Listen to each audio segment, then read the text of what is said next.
How are you? Are you well? I hope so. I'm very well. I got a bit of sun this week, which was quite nice. I don't know whether I look tanned or whether it's this ring light, but mate, it's been awesome. This weekend was also my first concert in 15 months. So seeing Anushka Shankar play was mind-blowing. Like, you know when you feel music, like a sub bass shakes your body, and it feels like every single cell in your body is like vibrating. And I felt like I was coming up on various substances, but I wasn't. It was just amazing. It was a very, very thankful and glorious position that I was in. Hi Khan One, how are you? Thank you for joining us. Hey, Small But Scrappy, how are you? Lovely to see you.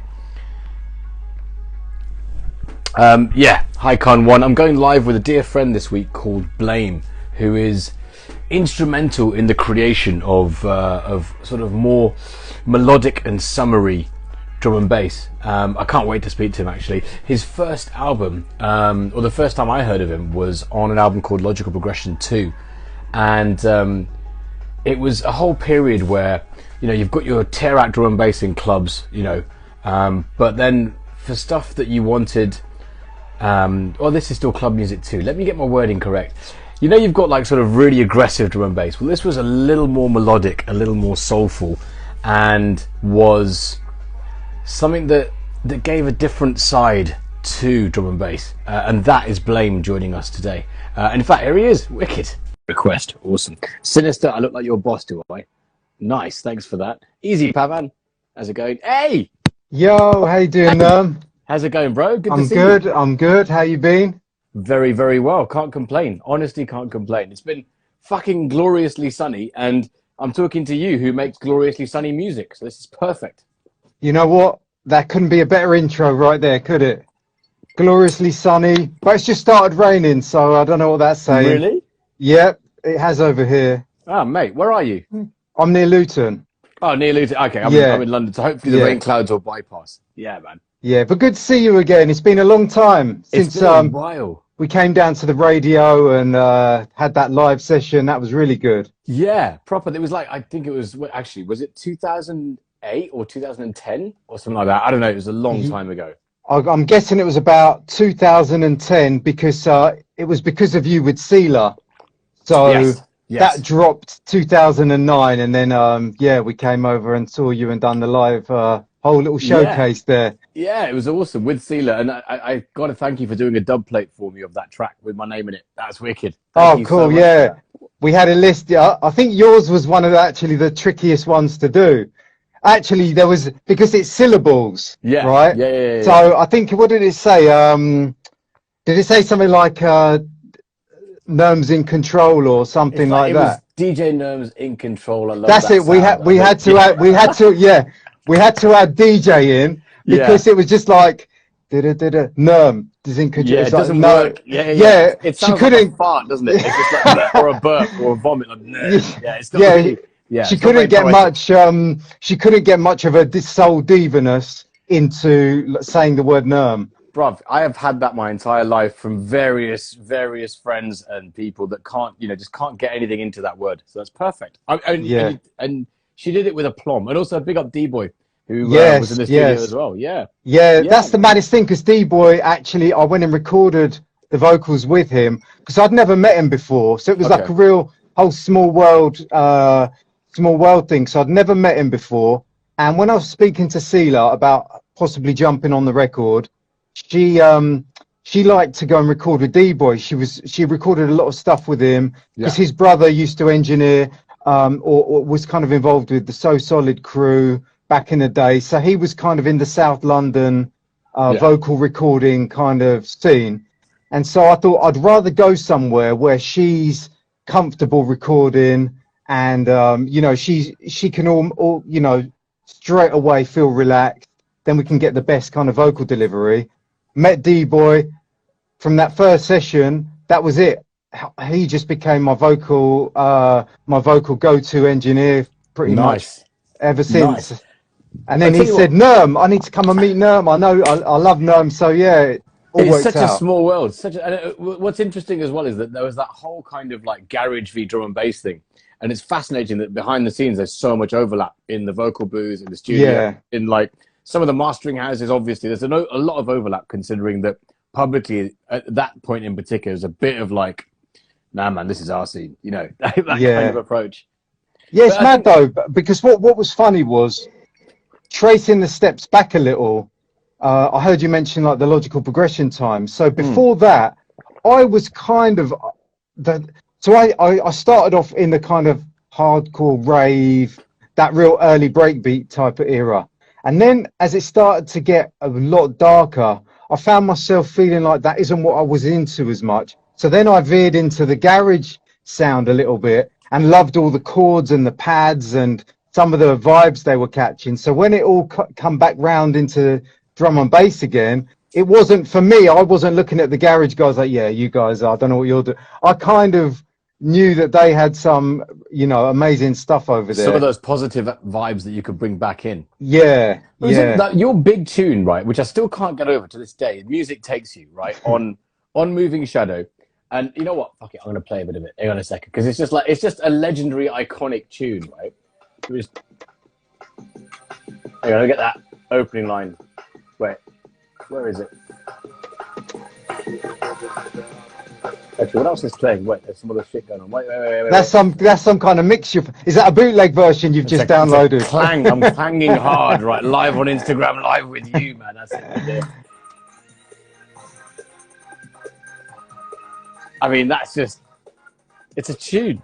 Yeah, that brings back so many memories just even hearing that. Because I don't just sit here thinking, yeah, let me play Music Takes You again.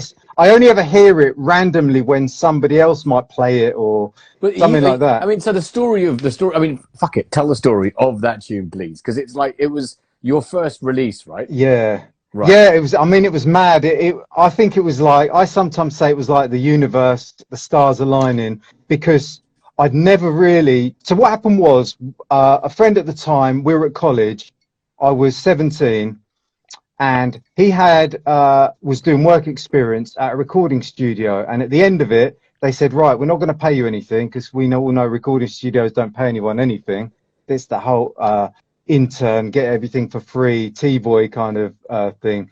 But they said, we'll give you 4 hours studio time. So he said, oh, come and have a look. I'm going to do these 4 hours, see what you think. Right. So I walked into the studio and I knew this is what this is what I love. I've been waiting for. I never knew what I was waiting for. Yeah. But so when I used to listen to music, I'd always hear it in terms of elements, like, oh, the drums there, the bass is there, the sounds are there. And I'd be breaking it all down in my head without even knowing that I was doing that, even just as a listener. So when I saw how the process was in the studio, I thought, you know something, this is what I'm meant to do. So I saved up a bit of money. It wasn't a lot. It was like £7.50 an hour, and I had enough for 4 hours. Wow. And and I just booked the studio and thought, I'm going to make a track. Wow. So I mean, it's really simple, but where did that vocal come from? That like, where's that from? Or can you not tell that? Because I borrowed that from somewhere, but I'm probably not allowed to reveal that secret. Yeah, I'll let you know. The big sample was Seal. Yeah, the big sample was Seal, and that was really the controversial one, because he was singing. Well, he was just blowing up massively at the time. He had the track with the Dampski, Killer, and so I sampled "Is It a Little Lie? Music Takes You Round and Round," and I thought, yeah, that's what you do. You just sample someone's vocals. You put, you release it, and so I sent the tape to Moving Shadow, who were pretty much unknown, but I'd gone to a club the weekend before, and a track that I loved, I thought, oh yeah, I like the sound of this. It was some weird guys called Two Bad Mice. And they're in the comments, big up Two Bad Mice. Oh, okay, cool. Yeah. So while we're here, sorry. I just want to big up. There's so many amazing people in the chat right now. It's ridiculous. Big up Sergeant Pokes, Nikita Gill, Pavan. There's just loads of amazing people in the comments. So yeah, and Two Bad Mice, of course. Oh, cool. So yeah, I saw this label spinning around of this weird guy, contortion type of logo, and I thought, I'm going to send my track to them. I just knew I wanted to send it to them. So I went to the record shop, scribbled the number down on a little bit of paper because I didn't have enough to buy the record. And it was an old mobile number. So, it was I think had to convince my mum to let me use the phone to call this label. Yeah. And yeah, they just said, yeah, this is our address, send the DAT tape. So I sent the DAT tape, and about a week later, I heard I got a phone call saying, yeah, it's all right. Yeah, it's not bad. And this was Rob Playford, the guy who actually owned the label. And I kind of thought, yeah, that was all right. He liked it. He goes, well, let me play it to a few people and get back to you. A week later, he rang me up. Oh, bruv, that's the best tune I've ever heard. Yeah, it's going to smash. And I was kind of like, I'd never dealt with something that was like the music industry in that way. And now it's kind of, yeah, you always see that stuff. Yeah. But that was a first for me. But now it turns out what he did was he played it to Two Bad Mice and my other friend Pedro and a few people. And they said, you need to sign this track right now. And so that was it. They were actually the guys who the record spinning round. They were the guys who actually convinced Rob to sign it. So it was a mad full circle moment. That's also. I also like the fact that Rob's just a bit like aloof at first. And you're like, yeah, it's all right. Yeah. But that's getting a consensus is a good thing to do. Do you know? Yeah. Oh yeah. I mean, he was so aloof. It was mad at the time. Like I'd drive to his studio. And he was actually making Timeless with Goldie at the time. So he was engineering, not at the time, but a couple of years later. And I'd pull up, Goldie would storm out, literally, swearing, you need to go in there, sort that guy out. I can't work with him. It's over. And he'd get in his car and be driving off so fast. I'd walk in there, go, Rob, what's happened? Rob's on a laptop going, it's on a need-to-know basis, and you don't need to know. Like, completely aloof to everything. That's kind of gangster, though, I've got to say. That's wicked. That's just like, not going to talk. That's also kind of like client privilege. Yeah. I'd like to say client privilege, but it was more, it was probably more of a miserable old git than that, but let's And you guys are fine right now, by the way. You said yeah. Do you know something? I always say I've got so much respect for Moving Shadow, because being on so many labels over the years, they always still send you your royalty statements every 6 months, and it just means a lot that even after all these years, the first guys that you signed a contract without lawyer, there was none of that. It was. I mean, you were a kid, as you said, you were 17. You know what I mean? It was more of a, do you sign it and have a record out, or do you dig your heels in and then God knows what would happen? Yeah. But even that, you signed that, and they're still really, great to this day in that sense. It's so funny because I was thinking about, your whole story, like 17, scraping your pennies together to get a record out. And now anyone can self-release, obviously, but having a label that knows what they're doing is obviously really valuable. Yeah. But I was also thinking about, about our time at radio, when I was at Radio 1 trying to help people. And there's a certain sort of, there is that sort of balance when you're a new artist of, do you just let go or do you dig your heels in? And it's a difficult choice to make. What made you let go? It's a really difficult choice. And that never changes. So right. Music. When I signed to Because of You and Stay Forever, when we came to see you, I'd signed the tracks to a bigger label called New State, and they were they'd had hits, top tens. They were making a lot of big moves. It was a bigger deal, right? Because I guess they could afford the plugging as well to get it. Yes.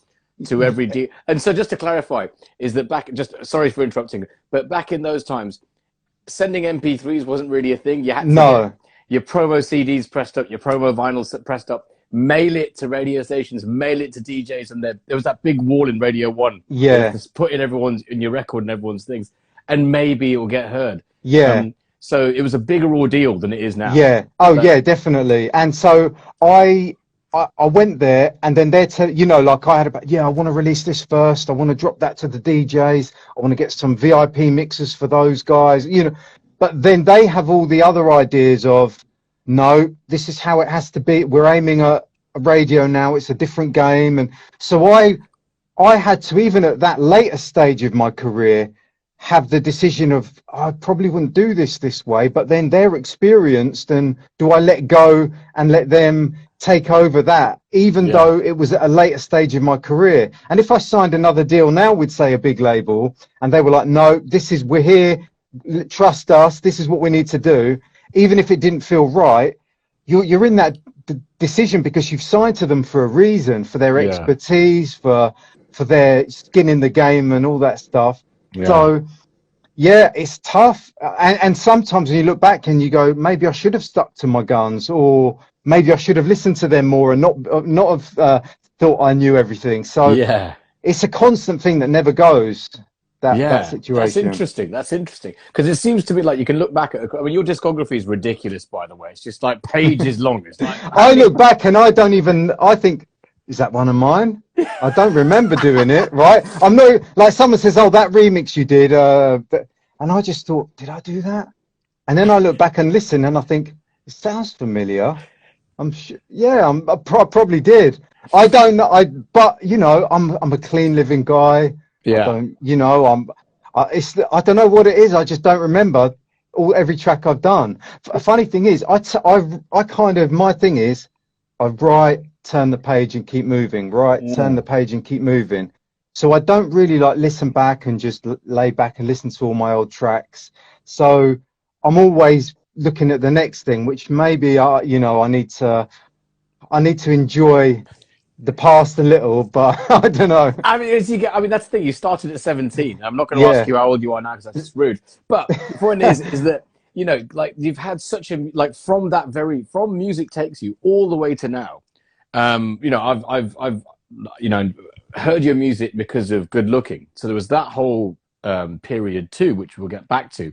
Yeah. But moving forward to when we were at the BBC on Radio 1 and the Asian Network, your tracks playlisted at Radio 1, like, you know, the bigger ones that we were talking about. And it was fascinating because a lot of DJs on air that didn't know your history be like, it's a brand new artist, Blame. Overnight success. Yeah, and I'm just like, what the fuck? He's been around for years. Like, he's been doing this for years. Like, what the heck? And that was quite an interesting thing to see how that sort of positioning and a record label's expertise would put you in a different light. Because it was the funny thing is it was branded it was sort of said Blame's debut album, and in a way it was like because they're like chapters of your life and they're like quite distinctive. My Moving Shadow chapter, then my Good Looking chapter, then my say New State Because of You and Stay Forever chapter, when it was getting playlisted on radio. And it was like I wouldn't want, if I was to go to a radio guy and go, listen to my old album, and they went and put on music like an old Jungle CD, they'd be like, nah, what's this, you know? So it was kind of not really relevant to the different chapters. So when someone would say debut album, I'm kind of cool with that. I don't need to go hold my hand up and go, no, look at my Discogs list, guys, I'm not happy about this. That was my job on air. I was like, what are you talking about? I'll play the what was the Mars track? Oh, God. Visions of Mars. Visions of Mars. Yeah. Which, you know what? I mean, that's it. That was the first time I heard, like, okay, so as a nerd, right, as a fan, right, you know, getting Logical Progression 1 was a big deal, right? It was just like, you know, I haven't heard anything otherworldly like that before. Yeah. And then, wait, I got props and shit, bro. Hang on. Right. And then this, Logical Progression Level 2, right? And I was like, who is this bro on the back, man? Yeah. I mean, and these eyes are insane. Look at the red, look at that jacket and all of it. It's just like, what is this, bro? Like, what is this? Who is this bro? That's so typical to that exact moment in time. Exactly. Oh, man, I've still got that jacket. And, do you know something? It was the first time that I realised how cruel the internet was with that jacket. So, really? So what happened was, I got the jacket. They said, Tony Fordham was, you need to get a red or orange jacket for the cover. Oh, so the artwork. Yes. Orange, right? Okay, got it. Yeah. So I went and I found that in a little weird shop in London and thought, perfect. So anyway, fast forward years later, it was in a cupboard, and I thought, I started about, say 3-4 years ago, you might have seen, I started giving away loads of stuff. Like, yes. And again, as a fan, I was like, what the fuck? I was like, no, I'm going to call him up and get some free shit. Most people were like, I hope I win it. So when he loses it, when he regains his senses and wants it all back, I'll give it to him. I can charge him like a shitload of money. Yeah. So I was like in this thing of like giving, do you know what? I want it to go to a good home. I've got all this stuff sitting there. Let someone who really, really loves collecting stuff just have that. And I just thought, I found the jacket, and it was like, do you know what? Big moment. I might give the jacket away. And I put it on Twitter. Well, I put it everywhere, and there was loads of comments. But somehow this spamming group of, I don't know what kind of group they are, the biggest trolling, spamming group of wildebeests that comes stampeding through, like, just was like, keep your old shit. Nobody wants that. You're washed up. No. And literally, I was bombarded with about hundreds and hundreds. It was like a trolling stampede that would just ran through my Twitter. I was blocking. I've never blocked so many people in one day. Yeah. And I just realized, and it's kind of, so it's sitting there now in my cupboard, and I'm a bit mentally scarred, emotionally scarred. That I don't know about giving it away, because, oh man, these people were so cold. But did they know anything about you at all? Were they just cussing you? No. So someone must have seen it, and then they tag everyone in it, and then this group of troll wildebeest stampedes. Yeah, so none of them knew me, and I think then they probably found that when they'd rinsed me out, they found the next suspect and went and rinsed them out. Just moved that. That sounds like quite a fun crew to roll with. That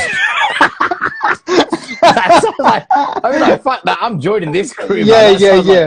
Yeah, man. If I'm feeling like any sort of angst with the world, fuck it, I'll just take it on some random on Twitter.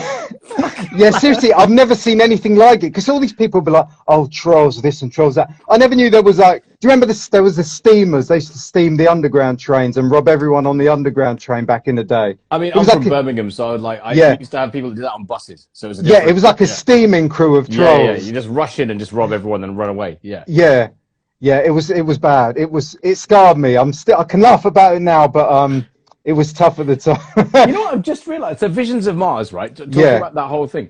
I always, when I first put on the CD, and I've realized it's not on the vinyl. It came out on a separate 12, I think. Did it? Because I've just realized. Yeah, I think what they did. There's one Blame track on this. You know that, right? Yeah. There's like one Blame tune on the vinyl itself. Yeah, so what happened was, I think they released a 12 as like, this is the 12 off the album and this is the album. Right. So I was probably lucky to get one of my own tracks on there, actually. So funny. Man. Talk about being a poster boy. That's fucking funny. Yeah, and then getting shit for it years later. Well, mixing that album was the funniest thing was, like I mentioned this on an interview a while back. So when I got the call I was on Moving Shadow. And I was like, I'd been on there so long that I felt like I was the, when you're just part of the furniture. The mascot? Mascot might be a nice way to say it. Oh, okay. The So it was like, there's a remix. Yeah, let's give it to Dom and Roland. There's a remix. Yeah, let's give it to Tech Itch. There's a remix. Hold on a minute. You do realise I was here right from the start. I'm still sitting here, waiting for my turn. Bruv, were you the youngest in the crew at that point? Is that why? Maybe, but I think because I was there for so long, I was kind of overlooked. Yeah, that's Blame. He's cool. He's over there. So I was feeling like I needed to put an injection into my career a little bit. And so Good Looking contacted me, because quite a lot of tracks were starting to blow up at the Speed, which was at Mars, around the back of Astoria. It was a wicked club. Fabio, yeah, and that was a real legendary night. So a lot of my tracks were blowing up there. I get the call, and when I turned up, it was like a Knights of the Round Table meeting. They had this massive round table that they'd hired in this like office space, and there was about 30 artists, and we're all sitting around it. And he was like, so Tony Fordham was like going, right, I want to sign all of you. We've got this. We're going big. Good Looking's the future. He'd done the whole talk, and most of the people in that room were like, yeah, I don't know about this guy. I don't know. It felt like a bit of a timeshare kind of sale. It was like real hard selling. We're going to do this. Don't give your tracks to anyone else. This is it. We're all here. We're going to travel the world. And I just kind of thought, might be worth a gamble. I don't know. I felt like I wasn't in a place that I was really doing anything. So I went for that move. And Tony looked at me and goes, right, you need to DJ. What are you doing next weekend? And I just love making music. So I was like, I ain't even really got any record. He goes, right, hook him up with a load of records. You got a gig next week in Germany.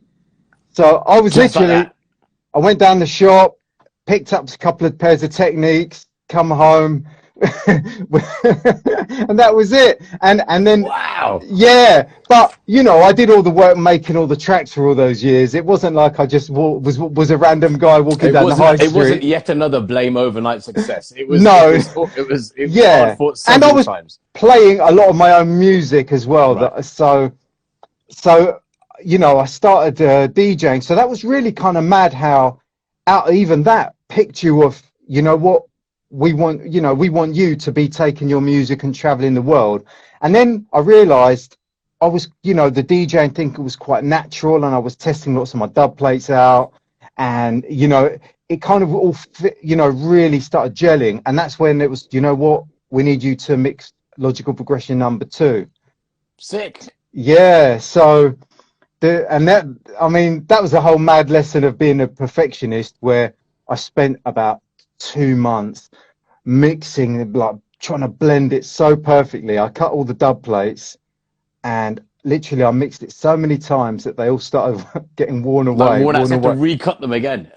Oh mate, I was down to bare bones, and I handed it in, and I was being so careful. Like, you know what it's like, you know, when you hit the record button and you start mixing, you start to carefully adjust the blend. You're not like you're in a club having fun. You're like being so tentative, and you're basically sounding like such a cautious version of yourself. You've lost probably a lot of the life and soul. And I played it, and I think Bookham heard it and just said, you know what, this doesn't sound like, you know, what you like in the club. You should mix it again. And it was like the track's getting cut, the album's getting mastered literally in an hour's time. You've got one take.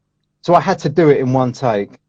After all that, the pressure was on. But by then you had like that automated thing where you knew exactly where the pitch had to go. You must have known everything by instinct by then. I'd also known how many times I'd fucked it up as well. So I knew that I was on the slippery slope at every turn. So the pressure's there. One thing I just got to address. Hang on, Goyal, thank you for saying you'd like to join and sing a song. And big up all the LGBTQ people. But this isn't that chat. When I'm on live with, say, Monica or Vishal, we'll do that then. But this is Blame we're talking to today, who's like a drum and bass legend. So it's all about Blame today. So thank you. Hold on, I'm missing karaoke with Nerm sessions. Yeah. Yeah, well, actually, it's not karaoke. It's more basic. I've got like some friends in India that are massive, that are like kind of.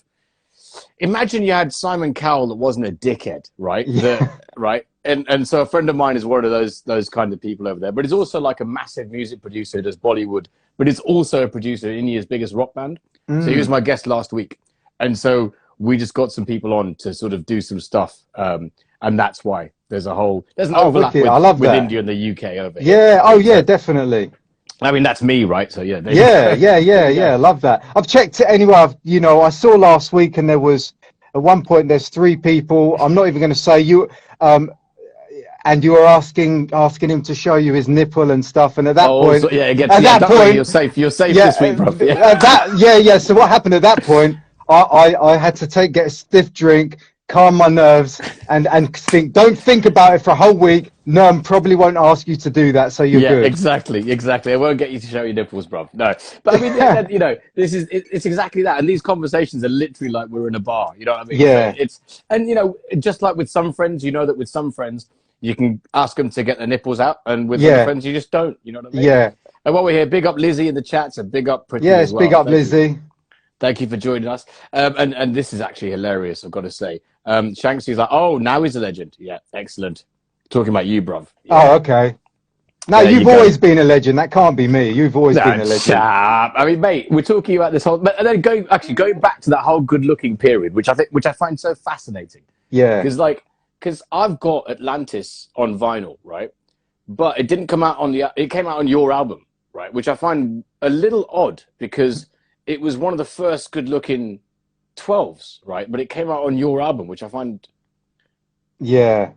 There's how deep down the rabbit hole do you want to go? This is the question. Nothing that will incriminate anyone. But I was just, as a fan, I'm asking, not to stir up. Yeah. Okay. As a musical nerd, you know. Business-wise, let's leave that where it was in terms of the real. Let's not open that can of worms up. I'll shut up the business. It's a musical, is all I'm asking. Yeah.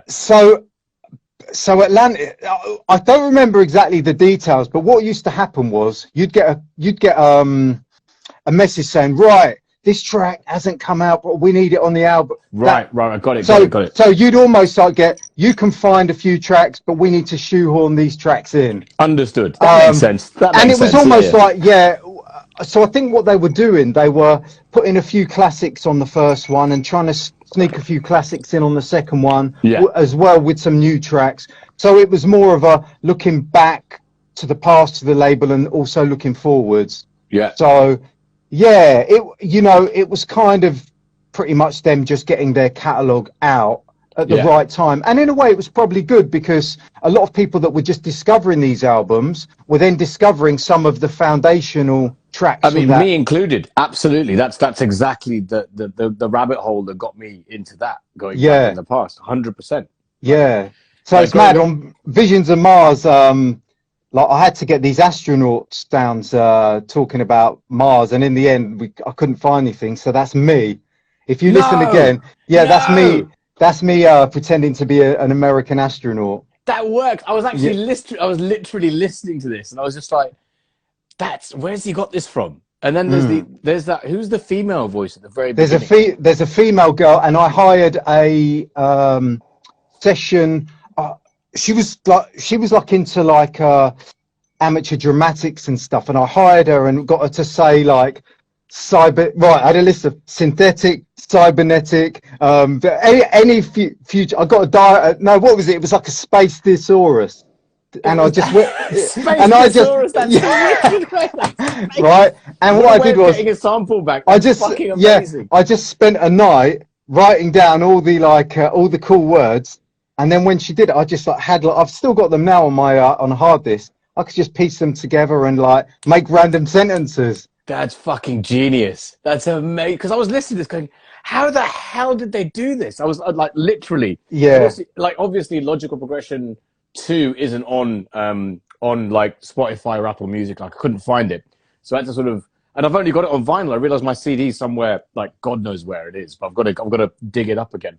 But that intro, I found it on someone's SoundCloud page that had ripped from a cassette. You know what I mean? Like a dedicated fan that had ripped it. And I heard the intro. I was like, this intro is fucking brilliant. I wonder who did it. So it was you and yeah. Well, I was a bit of an expert at those things, because what I used to do was after we'd had a studio session, because that was at a time where I didn't have my own studio. I had to hire one, and I had an engineer. And after ideas had stopped kind of coming, we took a break, and I said, right, let's call someone, but I want to record my voice as if, and we'll we'll make it sound like it's coming out of a phone, call them, and then like let them talk. The Beatles did it. Well, I mean, it worked for them, so you know. Yeah, so that we were calling people, playing like messages, like it was some kind of Ferris Bueller thing. So and like people were like having really weird conversations with like us, like triggering samples.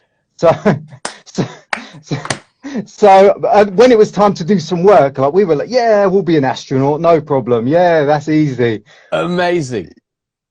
That's wicked. That's fucking amazing. And I was literally thinking, like, I thought of Visions from Mars, and like there's this whole otherworldly thing, and there's like a part of me growing up in the 90s, right, that longed for escape, and I'm sure that happened with a lot of people. Yeah.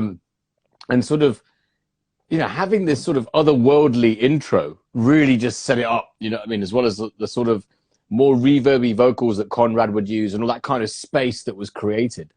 It's mad. Yeah, because I think, you know, a lot of people say, oh, I wish it was like that, or I wish music was like that. You always hear, I wish hip hop was like it was in the 90s, or I wish this and that. But the thing is, the world was such a different place. There was, you know, collectively, like you say, it was more people were searching for stuff. Now, the way the world is with everything at your fingertips, it kind of feels like a completely different world. So it just felt like it was the right music for that time. It really did. Yeah. And it 100%. resonated. And I think that's why they resonate, because it just connects and it just feels right. And that's when you look back and, you know, that era, like when you look back at, say, the 90s New York hip hop, kind of from Rakim all the way through to like KRS-One, or the whole, you know, Mos Def, and, you know, it just was perfect for New York at that time. Yeah. And this was perfect for London at that time, and the UK, and to then spread it through, you know, the whole globe, really. Yeah, it's got to have been quite mind blowing for you to suddenly have gone, literally, as you say, around the globe. Yeah, yeah. I mean, it was mad, because it was like, you're right. You're on the first gig. You're in Germany, and from there, it was right. There's an American tour, and I was still working at the time, so I had to take days off to recover. And I'd ran out of my whole year's holiday and just taking days off for gigs. Yeah. So I just thought, at this point, I've just got to go for it and take a gamble, because nothing was guaranteed. You know, it was still a risk. Oh, you're going to give up a job you've like been working at for 5 years just so you can kind of travel the world. But I just went for it, and yeah, never looked back since then, really. I was just laughing at the amount of jobs I've lost because I just went, fuck it, I'm going on tour, and came back. Yeah, and, oh, yeah. Shit. Like, there's this one job, I won't mention the company, but they were awesome to me. But I was on tour with this punk band that I was in, Charged, right? When we were doing, we were in the Enemy and stuff, and we were going on tour to like Germany and Paris and Lille, and I was a broke kid, right? And I was just like, all right, I've got this job, which was pretty cool. It was for a record shop that was just, you know, and I won't mention the name. But I sort of just vanished for 3 weeks, and then I came back going, yeah, I'm back. When's my shift? I'm like, mate, you're fired. Fuck off. And I was like, yeah. Oh, and I was hoping you wouldn't notice, you know. Yeah, it was mad. It felt like a kind of double life. So I used to be a graphic designer for like a local council. So like straight out of design college, it was like, yeah, right, great job. Boom. What kind of stuff did you do? Did you like the sort of freedom passes and stuff, or like letterheads and stuff, or was it right? Like so adverts? So basically, I mean, it was a really sought after job, and I think there was 500 applicants, and I was the one who got it, and I couldn't believe it. I was like, wow, my life is, that's it, I've made it. And then as soon as I turn up, okay, you have to design a leaflet for people who want to go and visit this old thatched cottage. And I was used to like design, right? So I'd have been designing at college record sleeves and the most future. Okay, so basically I thought, okay, let's give it some nice spacing. Let's get some. And then I realized, okay, cool, this looks great. You give it to the guy. Oh, there's some extra spacing. That means we can chuck more words in. So then they basically would just fill it up with as much crap as they could. Then it was right. We need these 16 logos. And I'm like, no, we've got to go more minimal. It will catch the eye. And in the end, I just realized, no, you've got to give up. I mean, and there was one point, there was like a scheme, and it was like a... Sorry. In the comments, one says what? It turned out like a rave flyer. Yeah, exactly. I mean, so I couldn't believe some of the stuff I was seeing. So there was an initiative. It was Luton and Peshawar will have. It was like a. I don't want to say it was like a twinning towns, but it was like some sort of a scheme where they were together, an integration scheme or something. Anyway, and they were like, yeah, we want to call it Lapis, Lapis, right? And they want this massive logo that says Lapis. And I'm like, no, guys, seriously, right? And they were like, yeah, what's the problem? I'm like, no, guys, seriously, you do know this says Lapis. Right, and they're like, yeah, it's great, it's perfect. And at that point, I thought, you know something, maybe I do need to go on tour and move on from this chapter in my life. I mean, that was clearly devised by people that hadn't left Luton, perhaps. Yeah. and that probably encouraged you to leave Luton. Yes, to sort of get a bit of, you know, a bit of a perspective. Yeah, mad times. But yeah, so the funny thing is, I then when I moved to good looking, and so I'd still try and carry on my designing of stuff. So I'd always be like sitting with the designer and trying to come up with cool little, you know, things for my label. But sometimes I then decided you need to let go a little bit and not want to be in control of every aspect of the project, because I don't know. Are you a bit of a studio sort of like fascist? Are you in control of your shit constantly? Are you really bad at collaborating? I'm pretty bad at collaborating. Yeah. I'm good at collaborating with the singer, but I'm not really that great for collaborating with other artists, I don't think, because I just want to come in and... The thing is, I think it's like someone said, it's like, I don't have kids, but someone said, when you've got a kid and you can see they're clearly making a mistake and you want to go, no, that's the dumbest idea, do not do that. But they say sometimes you have to let them kind of make their decisions and learn. Yeah. But for me in the studio, I'm like, no, this guy's coming up with some idea that's absolute garbage. Yeah, but with your kid, actually, I was going to say with your kid, it's their problem, but then you're the parents, so you get the shit anyway. And I was going to say, so you're going to get the shit either way. So, yeah, okay. Yeah, so I think they're going down a path with this track. It's really not a good idea. This is going to be, we're going to waste so much time and it's going to be crap. And they're going to go, oh, what was your idea anyway? And so I end up going, no, don't worry about that. We'll do this, thinking I'm being proactive and, you know, all the like years of experience. But in the end, it just looks like I've just kind of bullied them into submission. Like steamrolled them, basically. Yeah. So I'm not the greatest collaborator, but with vocalists. I've got one collab with you, and I'm not going to mention the other artist name, but I've only got one collab tune from you in my... Okay. In my... Who's the artist? Pledge. Pledge. Is it Pledge or Pledge?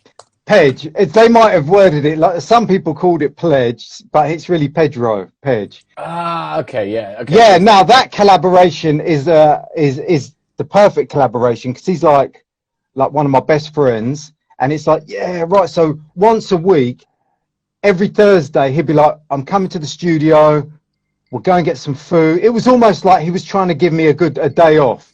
Like, he was like, you're working crazy too hard. You never really have those days of just relaxing. So, we'll have some fun. It was kind of like lighten the mood in the studio a bit, try some weird and wonderful ideas, go for something nice to eat, have some jokes. So that was how those tracks were almost keeping me, I don't know, giving me a little break in a way. Like a bit of life. Basically. Yes, but if I was to like work with another artist that was like, right, you're doing this collaboration with this guy and you're aiming for this label, it would probably become a bit more stressful in a way. I guess. Sure, yeah. Yeah. Too bad Mice just jumped in and said Deep Blue. I did a collaboration with Deep Blue, and that went really well. Apart from I'm left emotionally scarred after I damaged his studio. What did you do? So he bought these amazing like racks for all his vinyl. He was so proud, and I didn't realize they were the softest metal ever. And I just turned up and goes, oh, I love the studio. Just leant on them. So there's now a shape. There's now the shape of an arse. There's the shape of an arse in one of his vinyl racks, and he left it there forevermore. You left quite an impression. There you go. There you go. Actually, there's a question popped up here, which I'm going to put on the screen, from Benji Magnetic, who says, ask Blame about his graffiti history, please. Yeah. So that was it. My first kind of love and life was hip hop, electro, and I was really into the whole graffiti side of things. So I used to travel to London and, get involved in all kinds of madness. But so was Blame your tag? Is that what Blame was my tag? Yeah, right. That was it. And that was the tag, and it was, good at the time, because you'd have a tag that was like the letters would work well for certain things. And then I realized, so when I made Music Takes You, it was like, right, what's the artist name? Well, it's got to be Blame. But I realized, like your Nerm situation, one syllable, it's a bit of a nightmare.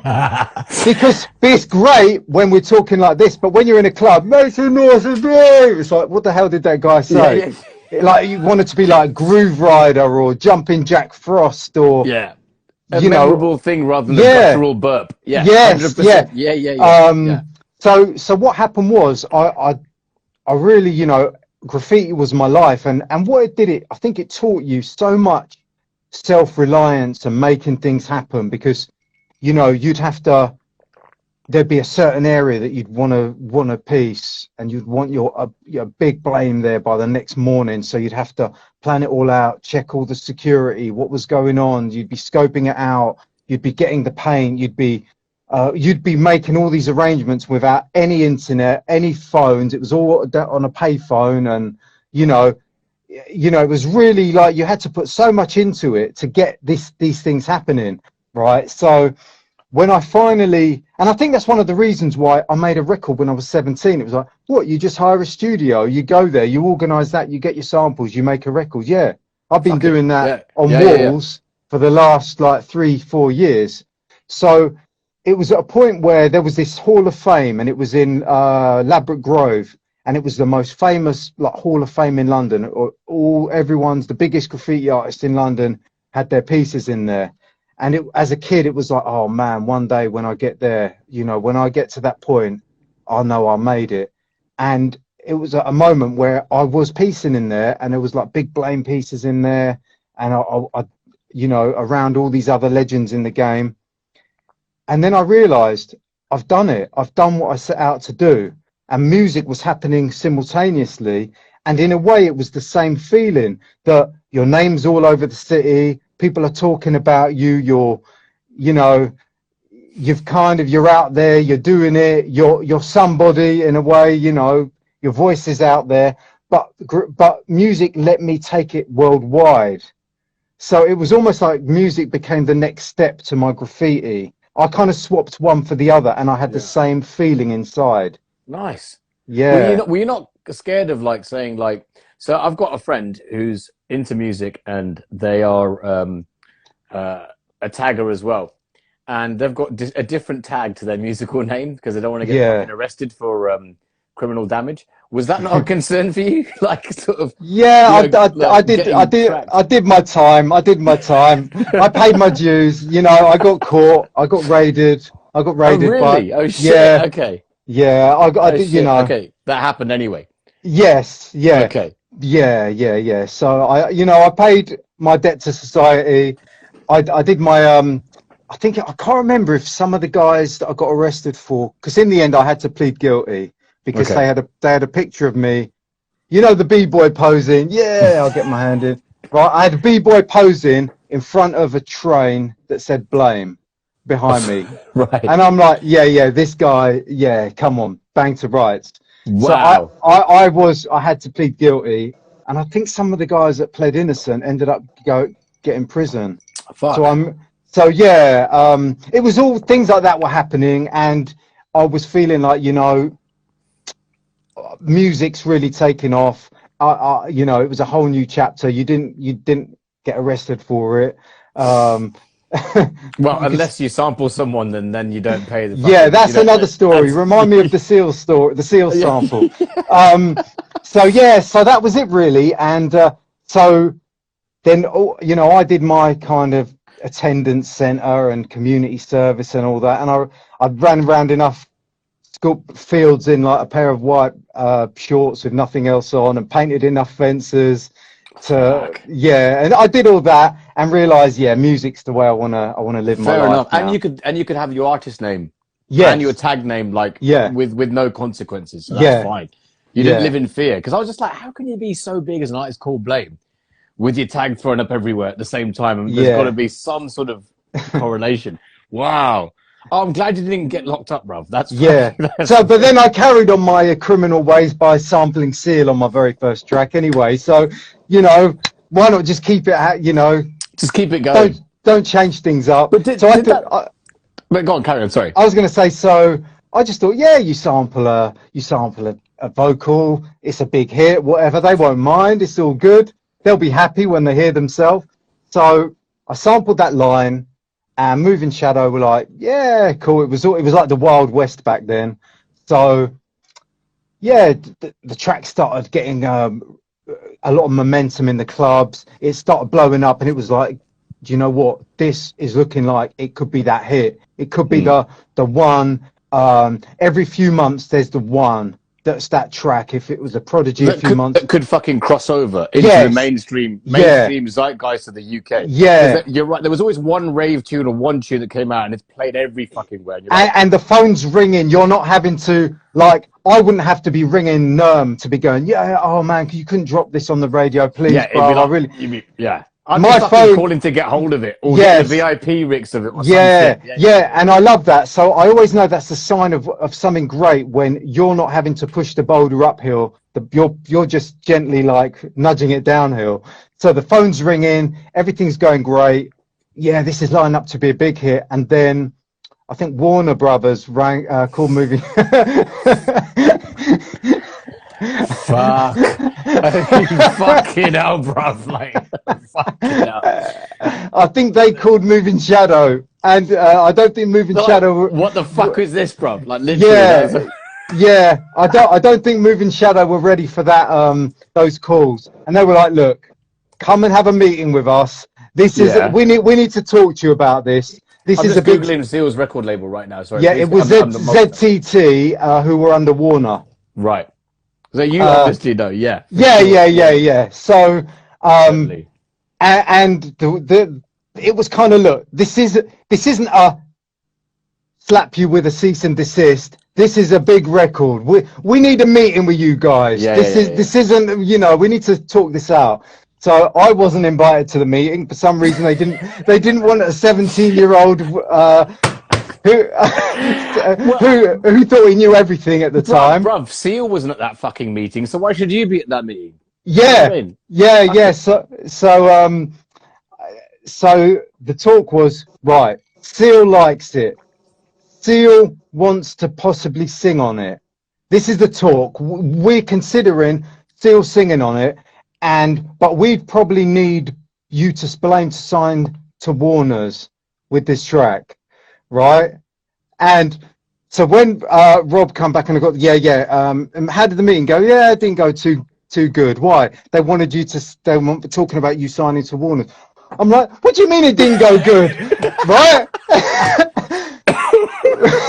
What do you mean it didn't go good? It didn't go good for you. It went good for me. But at the time, so I signed it to Moving Shadow, and they were like.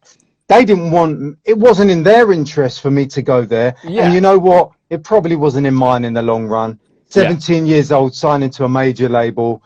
What the hell what was I thinking? You know, I'd have been probably chewed up and spat out. Like, oh yeah, can you wear this like silver jumpsuit? Right. As opposed to an orange jacket. Yeah.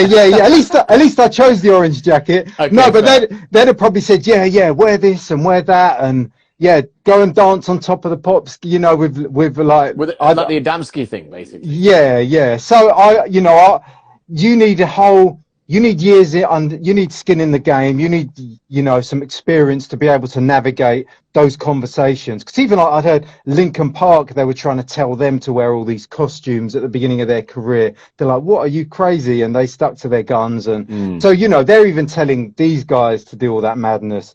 But it turned out that he was just gearing up to record Kiss from a Rose, which became the Batman kind of soundtrack. Yeah. So Batman Forever. He was getting into the the whole Hollywood side of it. And his manager said, we don't really want we want you to distance yourself from the underground. It was like ballads. Scene. It was ballads and stuff, and he'd come from raves, so you want. He'd done a Adamski. He's moving back, and then all of a sudden he's jumping back in there with Music Takes You. So it kind of panned out that way, but you know, I'm just happy that, you know, he said he loved it, and that was good for me. And so what happened then? How come it can get re-released? It hasn't got the vocal clearance? on. Oh, the you took the sample off. The sample went, so the sample had to go, and so I mean, I don't think many people announced. It wasn't like a big social media announcement. Hi guys, just letting you know there is no vocal on this record.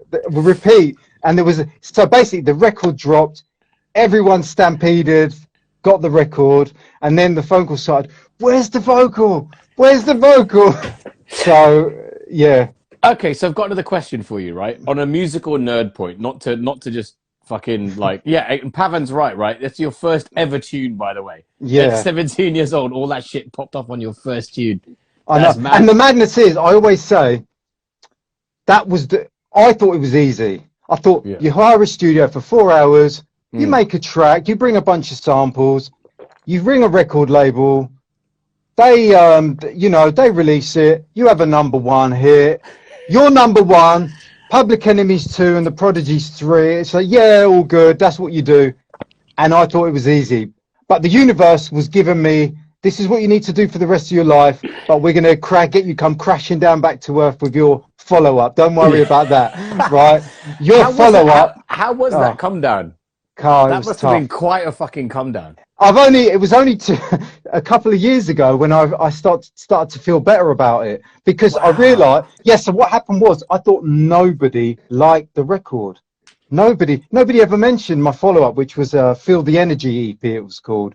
So we had Rachel Wallace, who was the singer, and we get a singer in, everything right. It's all lining up. It's going to be bigger than the first one. But basically what happened in the meantime was I was out enjoying life, partying, going to all the raves, listening to music takes you getting played in all these amazing like parties and seeing the hands in the air. And I just forgot that you had to keep going to the studio and making records. So I forgot that part. There was a vital part that was missing. So I was living life, enjoying myself at that age, not putting the work in that I really needed to be doing. And so when that record came out and I realized, hold on a minute, the phone doesn't ring. The phone should be ringing. Why isn't the phone ringing off the hook? No, you know what? It doesn't just ring like that. It does not ring. You have to work it now. You're in the game. You wanted to be in the music business. This is what it's like. Now you're in it. Yeah. Yeah. And you know what? But not a lot of people capture such lightning in a bottle on their first fucking attempt. Yeah, I loved it. It's a gift and a curse. I'd never change it, but I paid for it for the second one. So what happened was I thought nobody liked it. So it wasn't really popping off. I wasn't really hearing it anywhere. No one was really talking about it. And over the sands of time, I never even really knew that anyone even had it. But then only when like I started giving away these CDs and these like things on social media, people started going, oh man, that EP, I loved it. I never heard it a lot. It was my favorite track you've done. And people were like actually messaging me about it. And I started to feel good about it again, that, you know what, people did like it and it's some people's favorite tracks. And that's good enough for me. That I didn't know that at the time because there was no way to know. Like the only way you'd know is if they wrote a letter into the label. And I tell you what, the label would never give you any. They were like too busy. It was like a Royal Mail sorting office in those places. TP's there, vinyl there, list of like unpaid invoices there, debt collectors' bills there. List of, a pile, like just like complete shit show. Yeah, lawyers' letters from samples there, letters there sampling somebody else over there. So there was no way to really ever see those letters. Yeah. So it was mad. It was a mad experience. So it kind of showed me, you know what, you're in the music business now, but you need to dedicate your life to it. If you want another hit, if you want this to be your life, you can't take it for granted. It doesn't happen like that. You have to work. And ever since then, I really focused myself, and that was it. My life's been focused work. Maybe that's probably why you not hate looking back. That's probably why you keep writing forward and not reflecting. Yeah, I think so. It could be. That probably explains it. That initial sort of high and then like, oh shit, now I'm gonna graft. Also, I read a lot of things like Quincy Jones or producers that have produced like absolute, iconic records, and they always say, don't ever believe the good press because that means you have to believe the bad press, right? So if I just go back and I just look at everyone's comments about, say, music takes you, I loved it, it changed my life, you're this, you're that, then I have to go and read the ones where they're saying, you've sold out, what have you done, this is shit, I can't believe anyone's, made this garbage, So I try and turn the page and keep moving and try not to delve into those comments because it's a dangerous, slippery slope. I guess you can knock you off balance, right? Because you go up, you can get all that kind of stuff. Yeah, because the thing is, it's I think they did a study. I think it might take like for 20 good comments and one bad one, you need another 20 good comments to weigh up the bad one. Because, you know, like if you've done a say a live like this and you've had all these good comments and you get one comment that says, what the fuck were these guys talking about? That bored me. You know, I know we can be, yeah, whatever, but you need to shake it off. You need a lot more good comments to shake it off. I think there's definitely truth in that, in created art that's put out. For me, this is like my therapy where I can chat to a mate and get drunk. Do you know what I mean? So I don't really give a fuck. But that's it. One question before we leap forward, before you talk about that. Loves Music 13 says, what was the handprint on the Music Takes You sleeve? That was my hand. So that was your hand? Yeah. So I was still working at the council doing the graphic design at the time.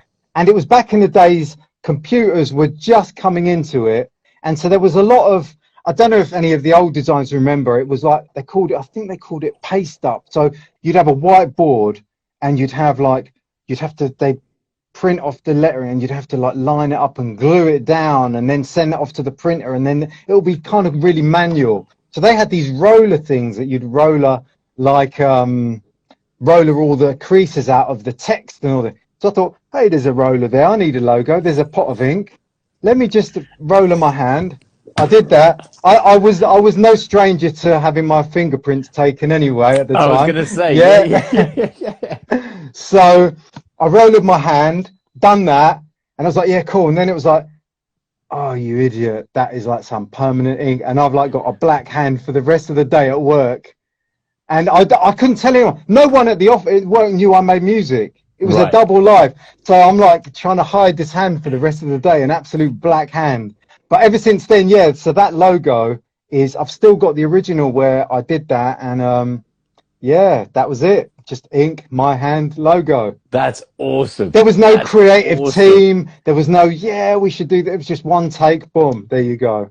Just splat, done. Yeah, I just thought, blame, what do you want? It just felt right. I just knew a handprint would be right. Yeah, well, and obviously the fingerprint connotations, all that stuff. And, you know, I'm sure your hands have been covered in paint as well, more creatively. Yes, you know what I mean? So it all makes sense. But yeah, so that whole thing, right? So going, the whole Radio 1 thing, the whole sort of that second peak, as it were, you must have been cautious after your first immediate fucking peak. It's like out the gate firing. Yeah. And then you got to collaborate with people like Jocelyn Brown and remix fucking Robin S, going back to that whole rave, like that almost full cycle again. Yeah, I mean, you're so right. It was blowing up, and I was so grateful that you get a second chance to blow up, you know, because it doesn't happen like that. You know, sometimes having that second chance, people work their lives and they only get the first one. So I had the second chance, and so when people are brand new guy breaking onto the radio scene, debut album, and there was only these like people like you that were going, no, you're like Columbo, you know, Columbo going, yeah, I just want to let everyone know. I'm like, no, keep it there, it's cool. It wasn't like Columbo, it was like fucking Tom and Jerry with an anvil. I was like, what are you talking about? It was no fucking Columbo business. It was way more obvious than that to me. So I kind of really enjoyed it, but I really respected it, and I was really grateful, and I really valued that I've worked so hard now. Yeah. The first break was luck, beginner's luck. The universe aligned, you know, and the track happened. The second one was 15 years of solid, dedicated work. Yeah. And so I really respected it so much. So like when the funny thing is I'd get people at Radio 1, like when I'd come in to see you, some of the producers would really be like, oh, we want to thank you so much. You replied to our emails. Some of these other artists don't. I'm like, are you crazy? Radio 1 have asked me to come in and I'm going to blank it. Yeah. You know, like for me, it was a dream that, you know, I'm going to work this at every opportunity. You know, I'd have been in every day if I'd probably played it cool. Like, you know, but you know, anything you needed, I'd have been there because I really respected and appreciated anyone that loved what I was doing. So for that chance, I was cautious as well because I know, you know what, this isn't guaranteed. And also then you saw, okay, so you had Stay Forever, then you had Because of You, and then you had Robin S, and then I got to remix Michael Jackson, like the I Want You Back, which was like, well, I'm getting to remix like Michael Jackson records now. I'm hearing the multi-track of his brothers laughing in the background. Well, you know, this is insane what I'm getting to do now. Yeah. But then I have the tricky conversation of, then I do a track with Tinchy Strider, who's the #1 male artist in the country that year. It was like Lady Gaga was the female, Tinchy was the male. So it was like I'm in the studio with the guy on the Monday, and on Sunday he was #1. Like, you know, this is a mad experience. He's on the phone talking about, you know, or being interviewed about being #1, and we're working on a track. But then I realized when you then go to radio with that, it's not guaranteed either. They're like, we like it. We feel like we're not going to be supporting this. You know, you don't know if they were going in another direction. They wanted more girl bands, or they wanted more, whatever the radio ones. You never know. It could be you can never. It could be a more like, well, it's time to support bands now. Yeah. And I never personally, I never understood that differential of music in radio stations. And I don't even get mad at that. It's like, you know what? I'm not entitled to be played on radio. I'm grateful for it. But I realized that. So I changed the tempo. I put Tinchy Strider on it. So we got a rapper at a different speed with my sound. But then, you know, that radio were like, yeah, we don't feel like you've moved on enough. So we're going in another direction. Wow. And then, but for me, it was like, I didn't know how much more I could move on with changing the tempo and getting a rapper on it. Yeah. You know, so, but then Tiny Tempo, Pass Out blows up. Boom. That's his time now. Tinchy then. Yeah. Tinchy, that was Tinchy's reign kind of coming to an end. It was a close. Yeah. So, I mean, fuck, I remember One Extra used Pass Out. No, it wasn't Pass Out. It was Adam F. Holy shit. It was Adam F, actually. Sorry. I'm misremembering, but the sound is really similar. That kind of double time hip hop. That then, So that was my second like experience, and it's kind of mad that I'm waiting. I've had other kind of highs and lows and stuff, but then recently, I just during lockdown, it was a chance of I better clear my garage up when no one's doing anything. And I find all these old tapes, these DAT tapes, and I come in the studio and I play them, and I realize there's a lot of stuff that's unreleased that I used to just play as dub plates at the time to give me exclusives, because all the other DJs used to have all the, the big DJs at the time had all the exclusives, and there was no way of getting them without, you just couldn't. They had the monopoly on it. So I was like, you know what, I'll make my own. So I made like 20 tracks. They never came out.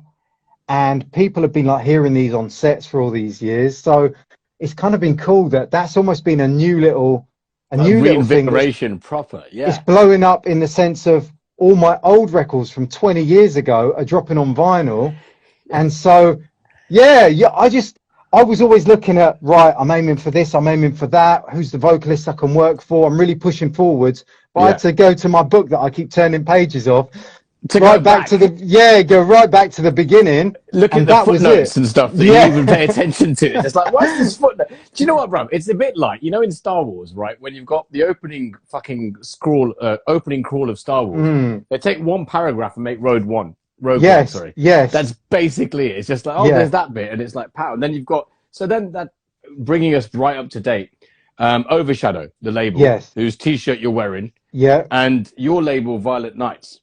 Yeah. Violet, not Violet. Again, it's Violet. Not. It's a label I've signed some tracks to. Okay, it's not your label. The funny thing is, this is a really mad story, because I'm quite hands-on with my social media promotion. Right. Like, it's funny. It's like I end up talking to the labels, going, no, don't worry about that. What we're going to do is this, and I'm kind of coming. let me do a video. Let me do that, and I love it because, I don't know. I just love promoting my music and just showing everyone all the stuff. In the comments right now, what I think you're missing, not missing, but what I think that you maybe don't realize is how personable you are, because you're actually actively, like, there's been lots of people saying you're the best person to be a fan of, because you're signing records for loads of people. You're actively not, you're not up yourself. You kind of make time for everyone. So it makes sense that if you're that kind of an artist with your fan base, you do that for your fucking record labels as well. I mean, the thing is, I feel like when someone messages you and says, you know, when I heard this, I was in a low place. Your music saved me because of this or that. I was going through something in life. How can you ignore it? How can you not say, you know what, that means so much? And for me, it gives me so much inspiration because I'm in the studio every day. You know, it's I don't want to say it's tough. No, just getting in there, creating every day without a break. You know, you do need that. You need to have stuff to inspire you every day. You need that feedback, right? Yeah, because sometimes making music is fixing problems. Oh, why doesn't that break work? Why don't those vocals work? Why doesn't that bass? Everything is, you're always fixing problems. Yeah. So for me, I know that, oh God, I've got to get in there fixing problems for the next 15 hours. So when someone says that, I just, you know, I love it. It means so much to me and I'll always respond. I can't not. I just can't not respond to that because it, you know, and I'll never take that for granted because I've come through the highs and the lows in the music game. I've had the ups and I've had the downs where you feel like no one likes what you're doing. So you know, I think the people who love the music are just as important as the person who's making it. It's like works together. And so the people releasing it. And that's why you're such an artist to work with. Like every label's just like, you're awesome. So it's funny, whichever label I work with, so they always say, whoever I work with thinks I own the label or I'm part of it. Because I'll wear, so this is the Overshadow t-shirt. This is the Violet Nights hat. I will wear the merch. I'll rip what they're doing. And the 720 mug, which lots of people have been talking about. But that's your label as well, right? Or not? Was 720 your label? Yeah. There was nothing in there. That was for artistic purposes. I've drunk my drink now. So basically, I push it so hard, and I'm like, you know, I've signed to this label. They're old friends, you know. So everyone was like, "Oh, I can't believe you own Overshadow." I'm like, "No, I don't own it." Yeah. So then when I moved to Violet Nights, you know, I've signed some tracks to them. You know, Violet Nights, an exciting new label. I can't wait for this new chapter. Oh yeah, I can't believe you own Violet Nights. So the maddest thing now is, I'm doing some remixes for another wicked label, Night Force. And he was like, oh, on your label, who are you pressing with? I'm like, what do you mean my label? This is Violet Nights. I'm like, listen, you do realise when I'm going to start promoting Night Force as well.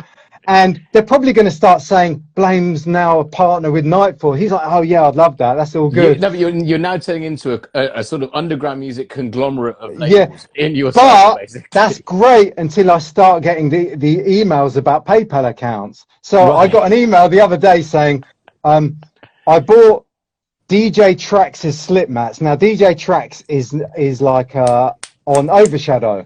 Right. So I was number one. He was number three. Number three. In terms of release orders. Yes. Yeah, I was the first. So I've kind of done my number one, and now I've moved and I'm releasing some stuff with another label for the time being. It's all good. But I'm getting messages going, oh, I've ordered number three. PayPal's taken out two amounts. I can't get in contact with them. Is there any way you can refund me my money? And I'm like, do you know? And I just go, I'd love to, but I'm the wrong part. I'm the artist, and B, it's not even my record label.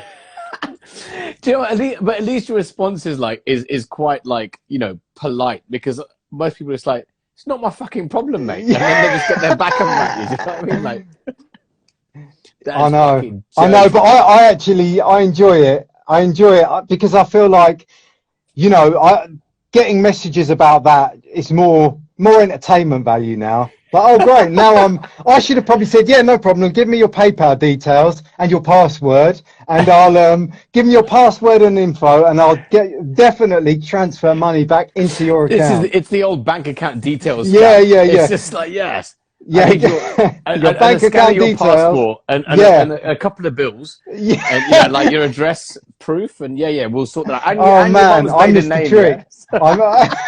I missed the trick. I mean, I thought you'd left that life behind, bro. You know. Yeah, luckily I didn't get. Luckily, all my sentencing was artistically related. Yeah, so that's the main thing. Not a little bit of fraud on the side. Yeah. Let's lighten the mood with a bit of fraud. Yeah.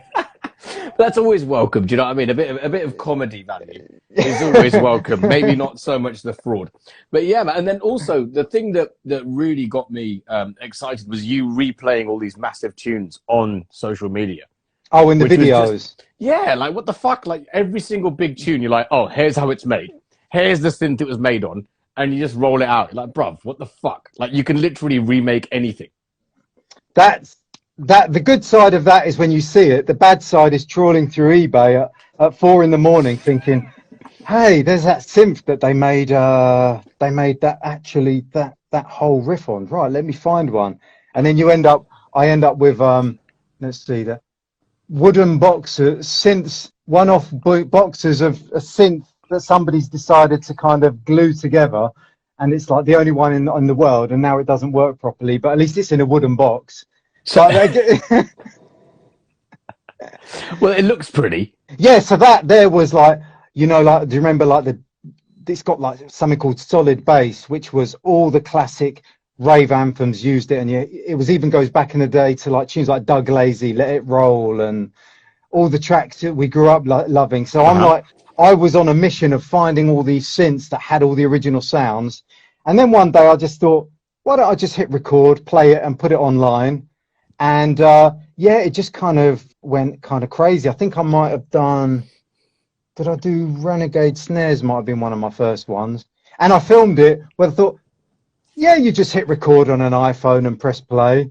And I didn't realize you needed lighting, and you know, it was just like a black room. It's a whole thing, yeah. It's yeah, a whole thing. Yeah, it was a black room with this silhouette playing the riff, but it kind of, wait. Was it literally a moving shadow? Nah, yeah, hey!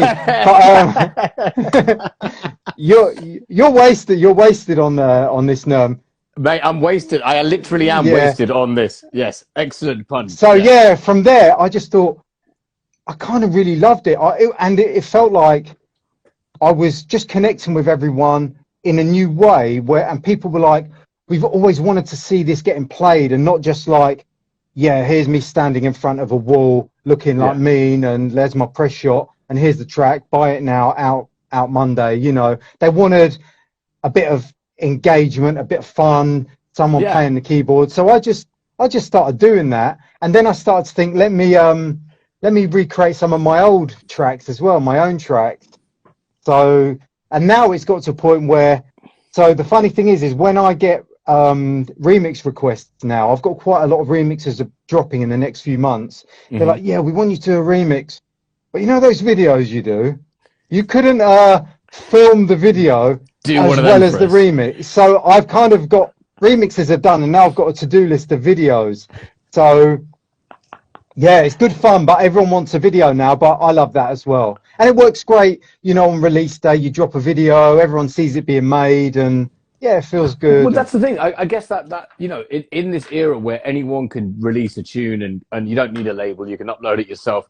I think that in a way, the mystery that used to exist about like, who's that Brer on that record sleeve and what is it all about, has given way to a bit more accessibility, and you're really fucking good at that. You know what I mean? Like, but still keeping, I guess, the honesty and the talent, or at least, the reasons for it quite front and center. Do you know what I mean? Yeah. It's not about like, check out my blinging watch or anything. Oh, no. And I hate that. You know, like imagine if I was doing it, but I'd have a watch and I'd be like, yeah, let me just make sure that watch is in shot when I play this. Nah, forget that. I cringe when I see it. You know, or people go, I'm feeling really ill right now, and they're holding up Nurofen in front of like some Mercedes keys or something like that. You know, I'm not down with that. I spot that a mile off. Sorry, bro. Holding up Nurofen in front of some Mercedes keys is the best brand confluence I've ever fucking heard in my life. That's wicked. Oh no, you haven't. Have you done that? I'm really sorry. No. No, I haven't. I just think that's as someone that has a very odd. You know, when people just kind of get logos in shot at any opportunity, you know, I just hate it. They can't stop the selfless, shameless promotion. I was just wondering who I know that can call up Mercedes and Nurofen and make that deal fucking happen. That's what I'm thinking. Like, yeah. Yeah. So that's the thing. I just think, you know, people, and it's just so cheap, you know, people doing that. And for me, it's the side of social media that I just really don't, I don't know. I really get put off by that. So when I do my videos, it's always about the music. Yeah. It's always about, this is how it, almost a bit of entertainment, but also showing them how it is put together, the layers that are involved in it, you know. Yeah. And it no doubt fucking helps people that want to make music as well. It no doubt explains to people how to put things together. And a lot of people say, oh, could you just do like an hour's tutorial on that? And I think, man, you know, you can go on YouTube, there's millions of tutorials. I'm trying to get into my own lane, which is a little bit more of somewhere in between performing live and showing you how I've done it, but not being, right, I'll stop there. Now let me tweak the resonance on this hi-hat. So, you know, because I just want people that love music to be able to enjoy the videos and not someone who's just producers. I think that's the thing. Like, oh, this is funny. Like when I first met Goldie, one of the things he said that's always stuck with me is he wants people to interview people about drum and bass, about the music, not about how did you make it, what gear did you use. Not every interview needs to be about, oh, what's your favorite sampler? You know, it needs to be, what were you going through when you made that? Yeah, you know, it's the emotional reasons why you made those decisions rather than the actual kit you made it on. Yeah, so that was a thing that we've really had trouble shrugging off in drum and bass, really, because I think because drum and bass was so far ahead, like with the samplers and the filtering and all the time. The science, wasn't it? It was the science of it. It was all the next levels of sound that you could achieve. And in a way, like we were so far ahead that even like your American, like your R&B, like Timberlands and these guys were coming to the drum and bass raves, standing up, listening, and then going back and putting some of those influences into their like R&B hits. And so we were so far ahead that it was a lot of the time tutorial based. So I'm just nerdy as fuck. I mean, obviously, of course, it was on sort of like paying attention. Yeah. And there was always a thing, the chin strokers in the clubs. I mean, why do you think I've got this fucking deal, bro? That's literally how I've got this point. Like chin stroking like a bastard. But then I get to a point when I get so fucked that I'm just like raving. I don't care. It's that balance of So I think with my videos, it was really to try and bring a little bit of enjoyment and entertainment and the liveness into that, while still having a little bit of the technical side. Nice. And I think it's a perfect fucking blend, bruv. And so I just burped like a bastard. Is there anything you've got coming up next that we can actually talk about? Or is it all very quiet? So I've got a lot of stuff that's all going to be dropping soon. I've remixed, am I allowed to say, I've remixed my old friend Nookie for Night Force Recordings. Wicked. Yeah, Gavin Nookie. So one of his tracks called Shining in the Darkness, which is a classic. And one of my most popular records from back on those old good-looking Logical Progression days is a track called Sith. Now the funny thing is, it's got a Darth Maul sample.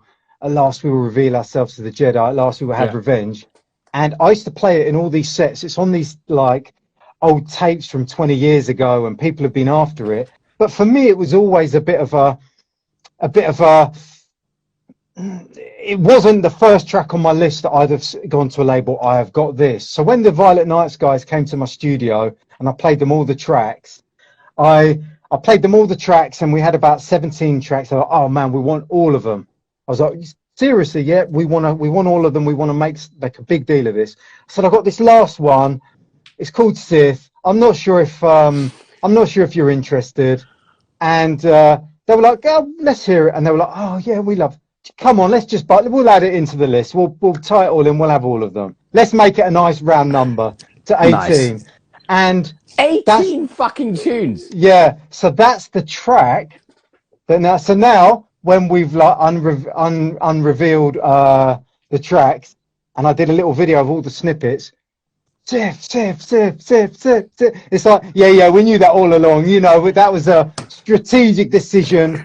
It just goes to show that you just don't know. Yeah. Like that was the last track I played them, and the last track that we were kind of deciding, and that's the track that everyone's kind of waiting for, and that's up next. So we got that that's going to be dropping in the next couple of months on some amazing vinyl. We're doing a real special package, you know, really something to really celebrate the track for being that long, you know, in the making and coming out.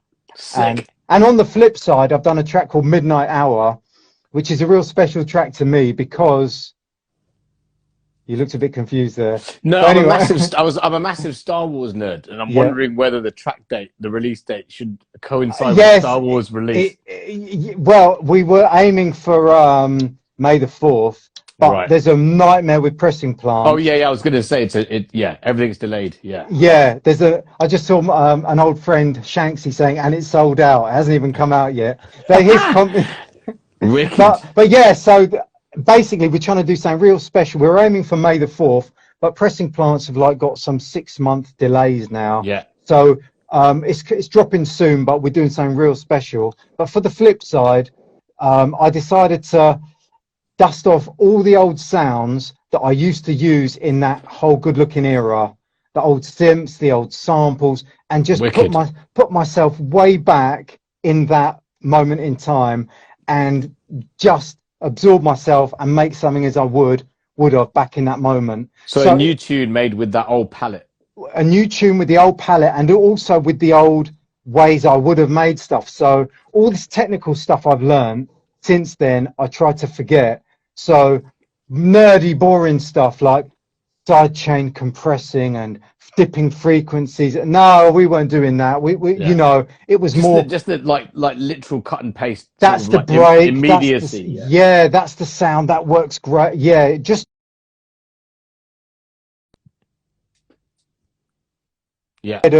instead of like all the technical side. So I kind of loved that side of it because it felt like letting go a bit and having fun.